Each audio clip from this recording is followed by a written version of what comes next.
siamo distrutti in primis perché il valore è esiguo e secondariamente perché hanno violato i ricordi di tutta una vita dei bambini quando erano piccoli e vari altri monili. Stavolta i ladri hanno colpito una villetta a Fellette di Romano Dezzelino, in via Pasinato. Sono entrati dal secondo piano, forzando la finestra del bagno. I coniugi Garmeni erano usciti per fare la spesa e quando sono tornati, verso le 19, hanno trovato la casa devastata.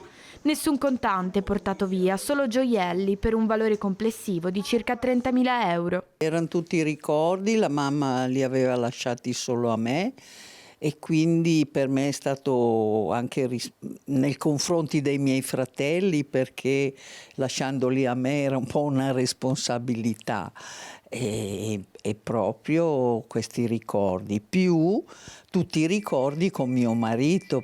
Una brutta coincidenza. Li aveva temporaneamente riposti in un sacchetto anonimo proprio per non destare sospetti, con l'intenzione di riportarli in banca il giorno dopo. Voleva sceglierne alcuni per i regali di Natale. Devono aver avuto un metal detector, perché per trovarli in mezzo ai miei cosmetici era una cosa assurda, perché lì di metallo non c'era niente, c'erano solo questi che li avevo appoggiati lì in attesa di portarli in banca, perché per un disguido non li avevo portati i giorni prima e quindi bastava un giorno solo, li avrei riportati in banca dove stavano di solito. Anche le telecamere, di solito funzionanti, in quel momento erano spente. È stato veramente mortificante vedere tutta la casa sottosopra, la camera, le cose personali buttate in giro